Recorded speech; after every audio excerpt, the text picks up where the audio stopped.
내가 짐짝처럼 느껴지는 거야? 엄마, 그런 게 아니라 저도 고민이 많았어요. 이번 기회를 놓치면 아들이 미국으로 이민 간다고 말하고 오고 간 대화입니다. 저는 박순덕입니다. 올해 68세가 된 평범한 할머니예요. 오늘 아침도 늘 하던 대로 설거지를 하고 있었는데 갑자기 막내 아들 성준이에게서 전화가 왔습니다. 엄마, 오늘 저녁에 수진이네 집에서 가족 모임이 있어요. 꼭 오세요. 이 말을 듣는 순간 제 가슴이 철렁 내려앉았습니다. 며느리 수진이네 집은 강남의 펜트하우스거든요. 그곳에 가면 저는 늘 위축감을 느껴왔습니다. 사실 저는 시골에서 태어나 평생을 검소하게 살아왔어요. 농부의 딸로 태어나서 어려서부터 일만 해왔습니다. 남편이 일찍 돌아가신 후로는 혼자서 세 아들을 키우느라 정말 힘들게 살았어요. 새벽 4시에 일어나서 밤 12시까지 일했습니다. 공장에서 일하고 남의 집 청소도 하고 할 수 있는 일은 뭐든지 했어요. 아이들이 굶지 않게 하려고 공부를 시키려고 말입니다. 그렇게 평생을 살아온 제가 강남 펜트하우스에 가면 어떤 기분인지 여러분도 이해하실 거예요. 마치 다른 세상에 온 것 같은 느낌이었습니다. 더 큰 문제는 며느리 수진이의 어머니였어요. 이분은 명품 브랜드 회사를 운영하는 성공한 사업가인데 저를 볼 때마다 시골 출신이라며 은근히 무시하는 태도를 보이셨거든요. 특히 작년 추석 때가 생각납니다. 제가 정성껏 만든 송편과 나물을 가져갔는데 그분이 이런 말씀을 하시더라고요. 요즘 시대에 뭘이란 걸 직접 만드세요? 다 사 먹는 시대인데. 그때 제 마음이 얼마나 아팠는지 모르겠어요. 평생 자식들을 위해 손으로 만든 음식으로 사랑을 표현해온 제게는 정말 가슴 아픈 말이었습니다. 하지만 오늘도 막내 성준이의 부탁을 거절할 수가 없었어요. 성준이는 어릴 때부터 몸이 약해서 제가 특히 더 애정을 쏟아 키운 아들이거든요. 그 아이 부탁을 어떻게 거절하겠어요. 저는 옷장에서 제일 좋은 옷을 꺼냈습니다. 20년 전 큰아들 결혼식 때 입으려고 산 유일한 정장이었어요. 그때 이후로는 정말 특별한 날에만 입는 소중한 옷입니다. 거울 앞에 서서 그 옷을 입어보니 20년이라는 세월이 느껴졌어요. 옷은 여전히 단정했지만 거울 속 제 모습은 많이 늙어 있었습니다. 주름이 깊어졌고 머리도 많이 휘어졌더라고요. 옷을 입고 나서 가방을 챙겼습니다. 빈손으로 갈 수는 없으니까 직접 담근 김치와 젓갈을 준비했어요. 하지만 동시에 걱정이 되었습니다. 또 무시당하지는 않을까 하는 마음이요. 집을 나서면서 가장 고민되었던 건 교통비였어요. 강남까지 택시를 타면 3만 원 정도 나오는데 저에게는 적지 않은 돈이거든요. 결국 지하철을 타기로 했습니다. 68세 나이에 무거운 가방을 들고 지하철을 타는 게 쉽지는 않았지만 어쩔 수 없었어요. 며느리네는 펜트하우스에 살면서 호화롭게 지내는데 시어머니인 저는 택시비도 아껴야 하는 현실이 씁쓸했습니다. 지하철역까지 걸어가면서 여러 생각이 들었어요. 젊었을 때는 이런 날이 올 줄 몰랐습니다. 자식들이 다 잘 되면 행복할 줄만 알았는데 오히려 더 외로워지는 것 같았어요. 지하철 2호선에 올라탔습니다. 평일 오후라 그나마 자리에 앉을 수 있었어요. 창밖을 보면서 또 생각에 잠겼습니다. 오늘 모임에서는 또 어떤 일들이 벌어질까요? 수진이 어머니는 분명히 또 저를 무시하는 말을 하실 거예요. 그분은 정말 변하지 않는 사람이거든요. 몇 년이 지나도 여전히 저를 깔보는 시선으로만 바라보세요.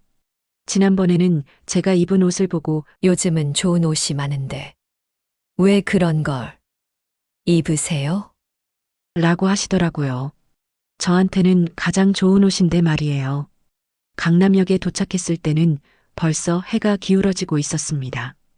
역에서 나와 보니 주변이 온통 화려한 건물들과 명품 매장들로 가득했어요. 저같이 수수한 차림의 할머니가 걸어 다니기에는 어울리지 않는 곳 같았습니다.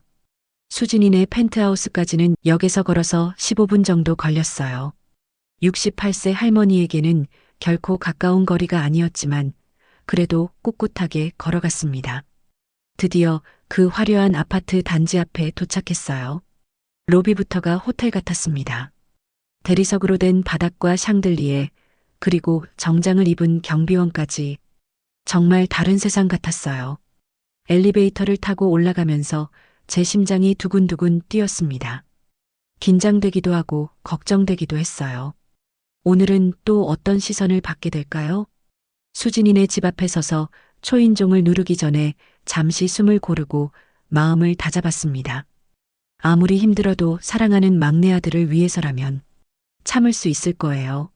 하지만 문 너머에서 들려오는 웃음소리를 들으니 또 마음이 무거워졌습니다. 과연 저를 진심으로 환영해 줄까요? 아니면 또 겉으로만 웃으면서 속으로는 무시할까요? 이제 곧 문이 열릴 텐데 안에서는 어떤 일들이 저를 기다리고 있을까요? 그 답답하고 변하지 않는 사람들이 또 어떤 말을 할까요? 드디어 초인종을 누르고 문이 열렸습니다. 어머니, 오셨어요? 어서 오세요. 수진이가 반갑게 맞아주었어요. 하지만 그 미소 속에 뭔가 어색한 기운이 느껴졌습니다.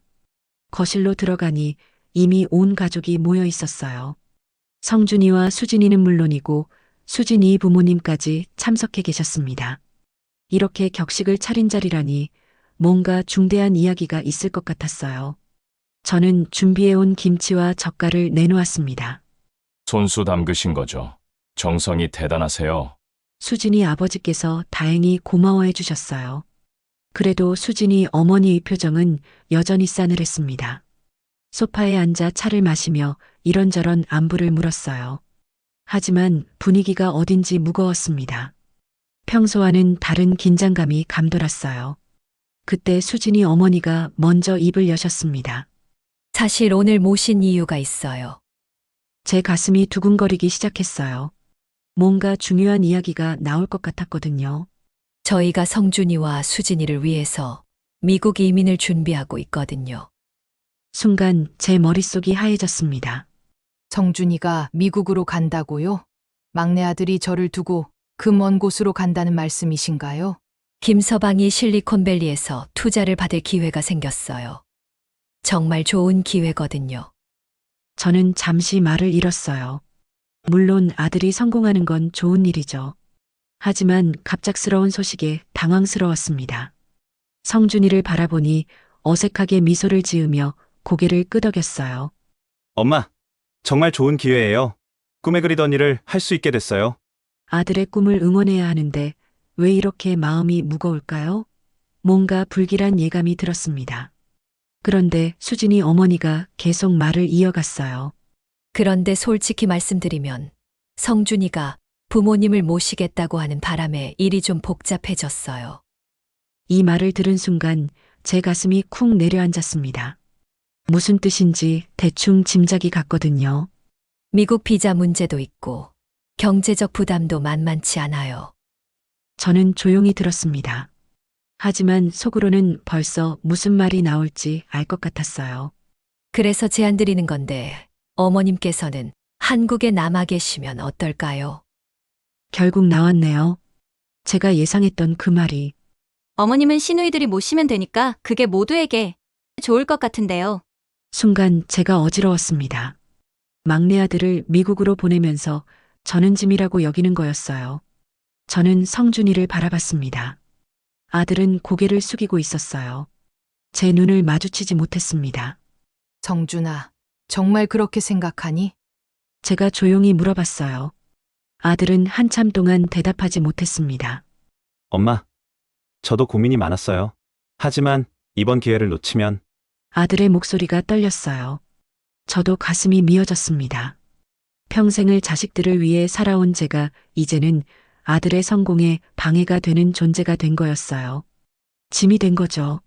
수진이 어머니가 다시 말씀하셨어요. 물론 경제적 지원은 계속할게요. 생활비며 병원비며 필요한 건 다 보내드릴 테니까요. 돈으로 해결하려고 하시네요. 하지만 제가 원하는 건 돈이 아니었어요. 사랑하는 아들 곁에 있는 거였습니다. 그리고 2년에 한 번씩은 미국에 놀러 오실 수도 있고요. 비행기 값은 저희가 부담할게요. 2년에 한 번이요? 평생을 매일 걱정하며 키운 아들을 2년에 한 번만 볼 수 있다는 말씀이신가요? 저는 가슴이 답답했어요. 숨이 막혔습니다. 하지만 화를 낼 수도 없었어요. 아들의 앞길을 막을 수는 없으니까요. 어머님, 시간을 두고 천천히 생각해 보세요. 수진이가 조심스럽게 말했어요. 하지만 이미 결정된 일 같았습니다. 그 순간 제가 68년을 살아오면서 가장 외롭다는 생각이 들었어요. 자식들을 위해 평생을 바쳤는데 이제는 짐이 되어버린 거였어요. 성준이는 계속 고개를 들지 못했습니다. 미안한 마음은 있는 것 같았지만 그래도 미국행을 포기할 생각은 없어 보였어요. 성준이 앞길을 위해서라면 제가 중얼거렸어요. 하지만 마음은 너무 아팠습니다. 그때 수진이 아버지께서 말씀하셨어요. 사돈 마음도 이해하지만 젊은 사람들의 미래도 생각해봐야죠. 네, 맞는 말씀이에요. 하지만 왜 이렇게 서러울까요? 저는 그 자리에서 더 이상 버틸 수가 없었어요. 시간이 늦었으니 이만 가보겠어요. 일찍 자리를 뜨겠다고 했습니다. 엄마, 집에 데려다 드릴게요. 성준이가 일어났지만 저는 손을 저었어요. 괜찮다. 지하철 타고 갈게. 아들이 미안해하는 모습을 더 이상 보고 싶지 않았어요. 펜트하우스를 나와서 엘리베이터를 기다리는데 눈물이 났습니다. 68년을 살아오면서 이렇게 외롭고 서러웠던 적이 있었나 싶었어요. 지하철을 타고 집으로 돌아가는 길, 창밖을 보면서 계속 생각했어요. 정말 제가 아들에게 짐이 될까요? 평생을 바친 사랑이 이제는 부담이 된 걸까요? 집에 도착해서도 잠이 오지 않았어요. 막내 아들이 떠나간 후의 삶을 상상해 보니 너무 막막했습니다. 하지만 한편으로는 다른 생각도 들었어요. 이대로 포기할 수는 없다는 생각 말이에요. 그날 밤 집에 돌아와서도 잠을 이룰 수 없었습니다. 남편도 제 표정을 보더니 뭔가 심상치 않다는 걸 눈치챘어요. 조심스럽게 어디 갔다 와서 이렇게 우울하냐고 물어보는 남편에게 저는 한참 동안 망설이다가 결국 오늘 있었던 일을 모두 털어놨습니다. 성준이가 미국으로 간다는 것, 그런데 저희는 짐이 되니까 한국에 남아있으라는 이야기까지 말이에요. 남편의 얼굴이 점점 굳어졌습니다. 평소에 화를 잘 내지 않는 분인데 이번에는 달랐어요. 그게 무슨 소리야? 평생 자식들 뒷바라지 하느라 고생한 당신을 짐이라고? 남편의 목소리에 분노가 섞여 있었어요. 저는 처음으로 남편이 이렇게 화내는 모습을 봤습니다. 다음 날 아침 성준이가 전화를 걸어왔어요. 아마 어젯밤에 잠 못 이룬 것 같았습니다. 어제 드린 말이 너무 갑작스러웠다며 시간을 두고 천천히 생각해 보라고 했지만 저는 이미 답을 정해놨어요. 성준아, 엄마가 내 앞길을 막을 수는 없지. 미국 가서 하고 싶은 일 해라. 제가 이렇게 말하자 성준이는 한참 동안 말을 못했어요. 아마 죄책감이 들었을 거예요. 아들의 목소리가 떨리며 정말 죄송하다고 했습니다. 저도 가슴이 아팠지만 어쩔 수 없었어요. 그런데 그때 옆에서 듣고 있던 남편이 갑자기 전화기를 빼앗았어요. 남편의 목소리는 차분했지만 단호했습니다. 성준아, 아빠다. 내 엄마가 너희들을 위해 얼마나 살았는지 몰라? 수화기 너머로 성준이의 당황하는 기척이 들렸어요. 아들이 변명하려고 했지만 남편은 계속 말을 이어갔습니다. 새벽부터 밤까지 일하면서 너희들 뒷바라지 했는데 이제 짐이라고? 이게 너희들에게 베푼 은혜에 대한 보답이냐? 남편이 이렇게 강하게 말하는 모습을 본 적이 없었어요. 평생 조용하게 살던 분이 이렇게 목소리를 높이시니까 저도 놀랐습니다. 남편은 제가 평생 자기 꿈도 포기하고 자식들만 생각하며 살았다며 그런 분을 짐이라고 하면 안 된다고 했어요. 전화 저편에서 성준이가 흐느끼는 소리가 들렸어요. 어떻게 해야 할지 모르겠다고 했습니다. 그때 갑자기 현관문이 열렸어요. 큰딸 지선이와 작은딸 지영이가 함께 들어왔습니다. 아마 성준이가 연락했나 봐요. 지영이가 걱정스러운 표정으로 무슨 일이냐고 물어봤고 저는 다시 한번 어젯밤 이야기를 해야 했습니다. 이야기를 들은 지선이와 지영이의 반응은 달랐어요. 지선인 현실적이었습니다. 성준이 말도 일리가 있다며 미국 생활이 쉽지 않을 거라고 했어요. 하지만 지영이는 달랐어요. 언니, 그게 무슨 소리야? 엄마를 짐이라고 생각하는 거야? 딸들이 서로 다른 의견을 내니까 분위기가 더 무거워졌어요. 그때 남편이 다시 입을 열었습니다. 지선아 그리고 지영아, 너희들도 잘 들어도 부모는 자식들 성공만 바라고 사는 게 아니야. 남편의 목소리에는 깊은 서러움이 배어 있었어요. 우리도 사람이라며 외롭고 쓸쓸할 때가 있고 가족의 온기가 그리울 때가 있다고 했어요. 저는 남편이 이런 마음을 가지고 있는 줄 몰랐어요. 평소에 표현을 잘 안 하시거든요. 남편은 계속해서 제가 평생 자식들 뒷바라지하느라 본인 인생을 포기했다고 했어요. 친구들과 여행 한번 가본 적 없고 본인 옷 한 벌 제대로 사입은 적도 없다면서요. 남편의 말을 듣고 있으니 제 지난 인생이 주마등처럼 스쳐갔어요. 정말 그랬어요. 저는 늘 자식들 생각만 하며 살았거든요. 그런 엄마를 이제 와서 짐이라고 하면 안 되지 않겠어? 평소에 아버지가 이렇게 감정을 드러내는 걸 본 적이 없어서 당황스러웠을 거예요. 큰딸인 지선이가 잘못 생각했다며 고개를 숙이고 성준이한테도 다시 생각해보라고 하겠다고 했습니다. 지영이도 눈물을 글썽이며 미안하다고 했어요. 엄마, 저희가 엄마 마음을 몰랐어요. 그런데 저는 이상했어요. 가족들이 제 편을 들어주니까 고마웠지만 동시에 성준이가 걱정됐어요. 아들의 꿈을 포기시킬 수는 없잖아요. 그렇다고 제가 미국까지 따라갈 자신도 없었고요. 그날 저녁 성준이가 직접 집에 왔어요. 얼굴이 많이 상해 보였습니다. 성준이가 무릎을 꿇으며 죄송하다고 했을 때 저는 깜짝 놀랐습니다. 아들이 자신이 너무 이기적이었다고 자책하는 모습을 보니까 제 마음도 아팠어요. 그럴 수도 있다고 내 인생이니까 괜찮다고 말하자 성준이가 고개를 들었어요. 엄마, 저 미국 안 가요? 여기서 다른 기회를 찾아볼게요. 순간 저는 당황했어요. 아들이 저 때문에 꿈을 포기한다는 말인가요? 안 돼! 그런 좋은 기회를 놓치면 안 돼! 제가 소리를 질렀어요. 남편도 놀란 표정이었습니다. 성준아, 엄마 때문에 내 꿈을 포기하면 안 돼. 그건 엄마가 더 괴롭다. 저는 진심이었어요. 아들의 성공을 방해할 수는 없었거든요. 그런데 성준이가 웃으며 말했어요.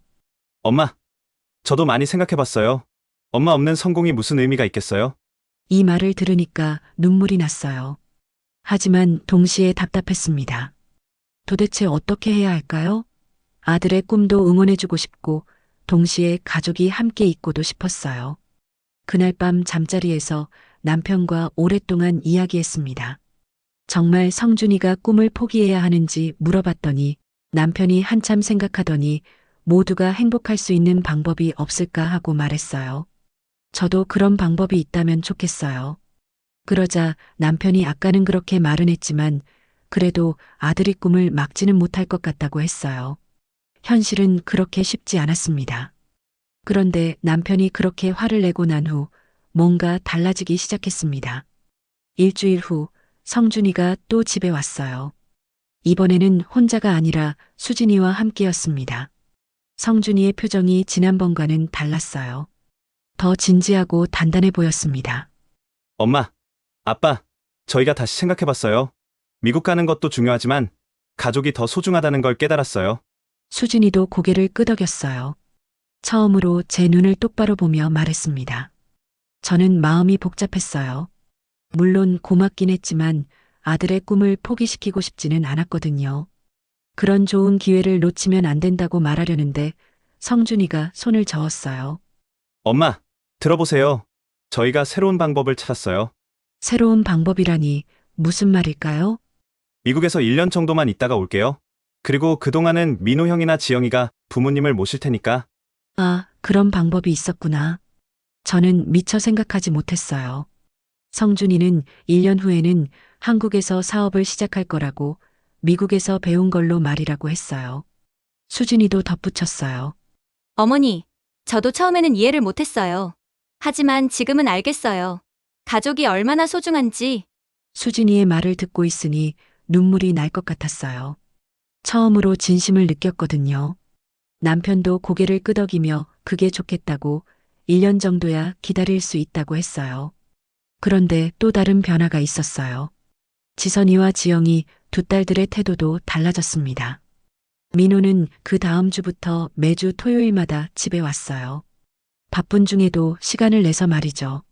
전에는 그냥 안부 정도만 물어봤는데 이제는 진짜 관심을 가지고 물어봤어요. 엄마, 요즘 어떠세요? 몸은 괜찮으시고? 지영이도 마찬가지였어요. 병원 일이 바쁜데도 자주 전화를 했습니다. 딸이 제 일상에 관심을 가져주니까 정말 기뻤어요. 엄마, 오늘 뭐 하셨어요? 친구분들이랑은 잘 지내시고? 그리고 가장 큰 변화는 지선이었어요. 지선이는 그동안 시어머니 때문에 스트레스를 많이 받고 있었거든요. 요즘엔 대화로 잘 풀어서 시어머니가 좋다고 하더라고요. 같이 여행도 가기로 했다나 봐요. 그리고 저에게도 변화가 생겼어요. 전에는 아이들이 용돈을 주려고 하면 항상 거절했거든요. 미안하고 부담스러워서요. 하지만 남편이 말해줬어요. 계속 거절하면 아이들이 더 서운해한다며 고마운 마음으로 받아주는 것도 필요하다고요. 남편 말이 맞았어요. 아이들의 마음을 받아주는 것도 중요했습니다. 그래서 이제는 아이들이 뭔가를 사주려고 하면 적당히 받아줘요. 고맙다. 그런데 너무 비싼 건 안 돼. 이렇게 말하면 아이들도 웃으면서 알겠다고 대답해요. 점점 우리 가족의 분위기가 따뜻해졌어요. 특히 가족 모임 때가 달라졌습니다. 전에는 형식적이었는데 이제는 진짜 대화를 해요. 지영이가 어릴 때 우리 때문에 고생 많으셨다고 하면 저는 손을 저어요. 하지만 속으로는 정말 기뻤어요. 딸이 제 마음을 이해해주고 있다는 게. 성준이도 미국 가기 전까지 자주 왔어요. 그리고 항상 이런 말을 했어요. 엄마, 1년 후에 꼭 돌아올게요. 약속해요. 저는 그런 아들이 대견했어요. 그리고 또 하나 좋은 변화가 있었어요. 남편과의 관계도 더 좋아졌습니다. 전에는 서로 말을 별로 안 했거든요. 각자 조용히 살았어요. 하지만 이번 일을 겪으면서 더 많은 대화를 하게 됐어요. 제가 남편 덕분에 우리 가족이 다시 가까워졌다고 말하니까 남편이 쑥스럽게 웃었어요. 내가 뭘 했다고? 당신이 워낙 잘해서 아이들이 효자 효녀가 된 거지. 이런 대화를 하다 보니 마음이 더 편해졌어요. 가장 기억에 남는 건 성준이가 미국으로 떠나기 전날이었어요. 온 가족이 모여서 마지막 식사를 했는데 성준이가 갑자기 일어났어요. 성준이의 목소리가 떨렸어요. 가족 여러분, 제가 말씀드리고 싶은 게 있어요. 그동안 저 때문에 많이 상처받으셨죠? 정말 죄송해요. 아들이 고개를 숙이니까 저도 마음이 아팠어요. 그리고 엄마, 아빠, 평생 저희를 위해 희생해주셔서 감사해요. 앞으로는 제가 보답할게요. 그때 온 가족이 다 눈물을 글썽였어요. 정말 감동적인 순간이었습니다. 지금 성준이는 미국에서 열심히 공부하고 있어요. 자주 영상통화도 하고 안부도 물어봐요. 아들이 멀리서도 걱정해주니까 고맙고 든든해요. 엄마, 거기 날씨 어때요? 몸은 괜찮으시고? 그리고 약속대로 지선이와 지영이가 번갈아 가며 저희를 챙겨주고 있어요. 이제는 정말 행복합니다. 가족이 이렇게 소중한 건지 다시 한번 깨달았어요. 앞으로 성준이가 돌아오면 더욱 행복할 것 같아요. 그때까지 건강하게 기다리려고 합니다. 긴 이야기 들어주셔서 감사합니다. 공감하셨다면 구독과 좋아요 눌러주세요.